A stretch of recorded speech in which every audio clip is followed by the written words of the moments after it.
ఉత్తరప్రదేశ్ ముఖ్యమంత్రి యోగి ఆదిత్యనాథ్ గారు ఒక అక్రమ చొరబాటుదారుడు. మాట ఎవరన్నారంటే సమాజ్వాదీ పార్టీ నాయకుడు అఖిలేష్ యాదవ్ మాట్లాడు. ఎందుకంటే ఆయన ఉత్తరాఖండ్ రాష్ట్రం నుంచి వచ్చారు కాబట్టి ఆయన అక్రమ చొరబాటుదారుడు, ఇన్ఫిల్ట్రేటర్ అని మాట్లాడు. అసలు ఇన్ఫిల్ట్రేటర్, అక్రమ చొరబాటుదారుడు అంటే డెఫినేషన్ ఏంటో అఖిలేష్ యాదవ్ గారికి తెలుసా అనేటువంటి క్వశ్చన్ వేయాల్సి వస్తుంది. ఇప్పుడు ఉత్తరాఖండ్ రాష్ట్రము 2000 వరకు కూడా ఉత్తరప్రదేశ్ లో భాగంగానే ఉండేది. 2000 సంవత్సరం నవంబర్ లో అనుకుంటాను ఒక ప్రత్యేక రాష్ట్రంగా ఉత్తరాఖండ్ రాష్ట్రం ఏర్పడింది. ఉత్తరప్రదేశ్ నుంచి విడి సరే ఆయన పక్క రాష్ట్రం నుంచి వచ్చారు అనుకుందాం. కాసేపు అయినంత మాత్రాన అక్రమ చొరబాటుదారుడు అయిపోతాడా, లేకపోతే లోకల్ నాన్ లోకల్ అనేటువంటి అంటే ఉత్తరప్రదేశ్ కి యోగి ఆదిత్యనాథ్ గారికి ఏ సంబంధం లేదని చెప్పి నిరూపించేటువంటి ప్రయత్నం అయితే ఎందుకు ఈ డివిజివ్ పాలిటిక్స్ చేస్తున్నారు సమాజ్వాదీ పార్టీ? యోగి ఆదిత్యనాథ్ ఈ రోజు ఒక బలమైనటువంటి, కేవలం ఉత్తరప్రదేశ్ కాదు దేశంలోనే ఒక బలమైనటువంటి ఒక మాస్ లీడర్ గా, ఒక గొప్ప నాయకుడిగా ఎదుగుతున్నటువంటి క్రమంలో గతంలో మనకు గుర్తుండే ఉంటుంది ఆయన ఠాకూర్ వర్గానికి చెందినటువంటి, సామాజిక వర్గానికి చెందినటువంటి వ్యక్తి కాబట్టి మిగతా వర్గాల వారిని ఆయన సమానంగా చూడటం లేదు. లేకపోతే క్షత్రియ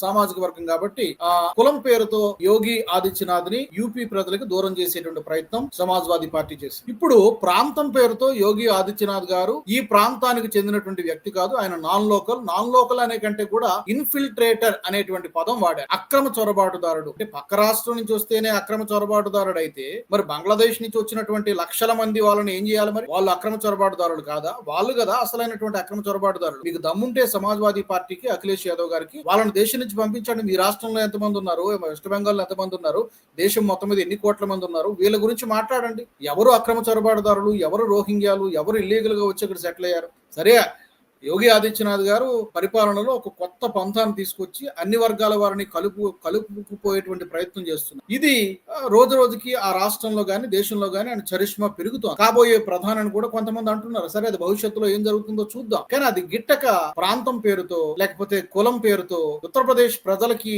యోగి ఆదిత్యనాథ్ పైన ఏదో ఒక విద్వేష భావాన్ని రగిలించేటువంటి ప్రయత్నం సమాజ్వాదీ పార్టీ చేస్తుందా? అందుకే ఇలా మాట్లాడుతుంది. లేకపోతే యోగి ఆదిత్యనాథ్ ని పట్టుకుని మీరు అక్రమ చొరబాటుదారు అంటారు. ఏ కోణంలో, ఏ విధంగా మాట్లాడతారు? సమాధానం చెప్పాలి సమాజ్వాదీ పార్టీ.